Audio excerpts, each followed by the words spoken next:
1 વર્ષથી વિધાનસભામાં ભારતીય જનતા પાર્ટીનું નેતૃત્વ કર્યું છે, પણ અમરેલી જિલ્લો ડોક્ટર જીવરાજ મહેતાના સપનાનો જિલ્લો આજે નકલી જિલ્લો પેદા કરવાનું કામ આ પાપ કરનારા 5 ધારાસભ્યો ક્યાં છો તમને ગોતીએ છે। એક પણ દિવસ એવો નહોતો થતો જ્યાં પરેશ ધાનાની ટેકો ન હોય, એક પણ દિવસ એવો ન ગયો હોય કે જ્યાં અમરીશ દેવ ટેકો ન હોય, એક દિવસ એવો ન જતો હોય કે જ્યાં માઇક પણ ધડપેડું ન હોય, પ્રતાપ સુધાજ બોલ્યો ન હોય, રાતનો સમય એવો ગયો હોય। અમારા નીમાબેન આચાર્ય 2:30 વાગે મને કીધું, વિલજીભાઈ 2:30 વાગી ગયા છે, વિધાનસભામાં ગાયોનું બિલ ચાલતું હતું, તમારે બોલવું પડશે। ત્યારે મારે કેવું પડ્યું હતું કે વીરજી ઠુમ્મર જો ન બોલે તો વિધાનસભા વાંજણી જાય। આ મને લીધું એક ધારાસભ્ય રોજ કહું કે 5 વર્ષથી ક્યાં ગયા છે, કોણ ગુજરી ગયા, નકરું મેળા કરવામાં નીકળી ગયા છે। ઘીના મેળા કર્યા હમણાં, જો નકલી ઘીના મેળા કર્યા। અંબાજી માનવ પ્રસાદ નકલી વેચતા નકલી લોકો આજે ચડી બેઠા છે ગાંધીનગરની વિધાનસભામાં, અને દેશનો વડાપ્રધાન તો મોટો ભોવાયો છે મારી ઉપર પાછો કેસ કરવો હોય તો તૈયાર। દેશનો વડાપ્રધાન ભોવાઈને ના કરી રહ્યો છે, એ દેશનો વડાપ્રધાન નથી, પણ અંબાણી અને અદાણીનો એક દલાલ છે। તે દલાલી કરી રહ્યો છે અદાણીની। આ દેશની વિધાનસભામાં 142 સાંસદ સભ્યોને સસ્પેન્ડ કરવાનું જો કોઈ પાપ કર્યું હોય તો નરેન્દ્ર મોદી તમે કર્યું છે। મિમિક્રીના નામે આજે કહેવામાં આવે છે તમે કેવી વિધાન લોકસભામાં મિમિક્રી કરો છો, દેશનો વડા ટાઈમ કરે, પાછો વળી એમ વાતો કરે, એ પાછા એમ વાતો કરે છે કે આપણા સ્પીકરની મિમિક્રી થઈ રહી છે, તમારા તમામની મિમિક્રી થઈ શકે તેમ છે।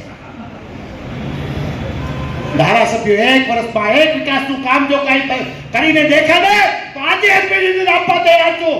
અમે મંજૂર કરેલા કામોના ખાતમુહૂર્ત કરી રહ્યા છો, શરમ થવી જોઈએ તમને। એક પણ નવું કામ લાવી શક્યા નથી, ત્યારે આજે અમરેલી જિલ્લો જાગી ગયો છે। મારા મિત્રે બાબરાથી મને SMS કર્યો કે વીરજીભાઈ અમારી બસ આવી છે, ઉપર ચડી શકતા નથી, માફ કરજો। અમને ખબર નહોતી કે કોંગ્રેસના કાર્યકર્તાઓમાં આ જનૂન છે। આજે આ જનૂનના કારણે અમરીશભાઈએ પણ કેવું પડ્યું કે લોકસભા લડવા તમામ લોકો તૈયાર છે, જનૂન લોકોમાં ચડ્યું છે। અને તમે ચડાવેલું જનૂન આજે તમારા થકી જે જનૂન ચડી રહ્યું છે, શું ચાલી રહ્યું છે આ રાજમાં? ખેડૂતના દીકરાને ખાતર મળતું નથી। 45 વર્ષથી ધીરુભાઈ મારે કેવું છે, અમરેલી જિલ્લાને ખાતર પૂરું પાડતા વીરજી ઠુમ્મર આજે પોતાના ઘઉં ડીએપી ને એનપીકે સિવાય વાવી દેવા પડ્યા। આ પરિસ્થિતિ નિર્માણ થઈ છે। 1600 રૂપિયામાં હું સાંસદ હતો ત્યારે કપાસ વેચાતો હતો, અને આજે ભાજપના દીકરાઓ તમે ક્યાં ગયા છો? તમારા ખેડૂત આજે લૂંટાઈ રહ્યો છે। 1200 રૂપિયામાં આજે કપાસ કપાઈ રહ્યો છે। આ 1200 રૂપિયામાં કપાસ નથી કપાઈ રહ્યો, પણ ખેડૂતોનો જીવ કાપનારા તમે જીવના હત્યારો ખેડૂતોને કાપી દો।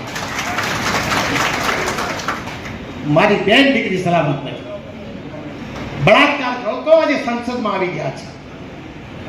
ધારાસભ્યોના હિસ્ટ્રી તપાસવામાં આવે તો કેટલા બળાત્કારીઓ છે, મંત્રીઓ પણ બળાત્કારીઓ છે। બહેનોની ચિંતા કરવામાં જાય છે। બેન, આ ચિંતા તમારી કરતા નથી। અને એમાં ઓલી આપણી સ્મૃતિ, સાવરકુંડલામાં આવી હતી સ્મૃતિ। અરે બેન સ્મૃતિ, તારી દીકરી ગાયોને કાપીને મટન વેચે અને બાટલાની વાતો કરતા હતા। હમણાં બહુ બોલતા હતા બાટલો પર, પંકજભાઈ કહેતા હતા 500 માં બાટલો થઈ ગયો, રાઈના ભાવ રાઈતે ગયા। એ તો અમારા જુમલા હતા, હવે કોઈને 50 રૂપિયા બાટલો આપવાના નથી। રાજસ્થાનમાં સરકાર આવી રહી હતી, છત્તીસગઢમાં સરકાર આવી રહી હતી, મધ્યપ્રદેશમાં સરકાર આવી રહી હતી। ઘણા લોકો એમ કહે છે કે ઈવીએમ નો વાંધો છે, ઈવીએમ ના કારણે સરકાર આવી જતી, એ સ્વીકારો છો, પણ અમારી પણ મજબૂરી છે। સુપ્રીમ કોર્ટના 5 જજના બેન્ચમાં કહેવામાં આવ્યું કે ઈવીએમમાં મુશ્કેલી નથી। આજે ન્યાય મુશ્કેલીમાં મુકાણો છે। મારે ન્યાયની ટીકા ન કરી શકાય, પણ ન્યાય આજે મુશ્કેલીમાં મુકાણો છે।